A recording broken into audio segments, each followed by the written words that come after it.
মেয়ে মানে রাজকন্যা, মা বাবার ঘরে। একটা মেয়েকে যখন মা বাবা বিদায় দেয় তখন অনেকটা চোখের জল পড়ে আপন মানুষের, মা বাবার। একটা মেয়েকে যখন বিদায় দেয় মেয়েটার অনেক কষ্ট হয় মনে।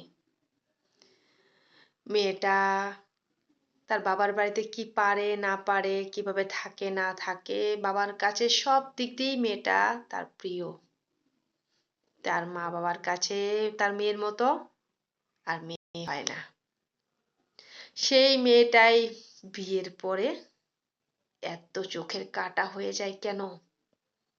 শ্বশুর বাড়িতে কেন? একটা মেয়ে বাবার বাড়িতে সর্বগুণী সম্পূর্ণ নারী থাকে, সেই নারী বিয়ের পরে কেন তেলে ভাজা বেগুনি হয়ে যায়? কোনো গুণ নেই বলেই চলে শ্বশুর বাড়িতে কেন? একটা মেয়ে বিয়ের আগে প্রশংসায় মুগ্ধ থাকে, আমার মেয়ে এইটা, আমার মেয়ে ওইটা, আমার মেয়ে করে, আমার মেয়ে করে, আমার মেয়ের সব গুণ সম্পূর্ণ আমার মেয়ের। একটা মা বাবা পঞ্চমুখে বলে থাকে, আর সেই মেয়েটা শ্বশুর বাড়িতে গিয়ে এটা কেন হলো, এটা কেন হলো, এটা কেন পারলে না, এটা কেন করলে না, এটা কেন, এটা এমন কেন, এটা এমন কেন, কোশ্চেন কোশ্চেন আর কোশ্চেন। কত কোশ্চেন করবেন সেই মেয়েটাকে, কত ভাবে জবাব দিবে সেই মেয়েটা। সেই মেয়েটা বাবার ঘরে যে যদিও কিছু ভুল হতো বাবা মার কাছে উৎসাহের কারণ হতো, পারবে আবার করবে। যদি কিছু ভুল হতো বাবা মা উৎসাহ দিয়ে সেটাকে সুন্দর করে দিত।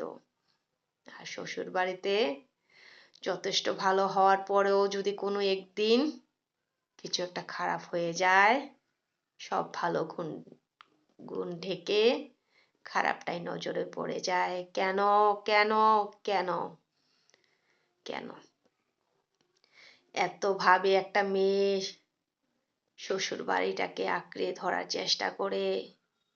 কোনো মেয়ে চায় না শ্বশুর বাড়িটাকে খারাপ ভাবে রাখতে, সব সময় চেষ্টা করে সুন্দর করে রাখতে, নিজের করে রাখতে। সেই বাড়িটাই সব সময় তাকে ধিক্কার করে থাকে।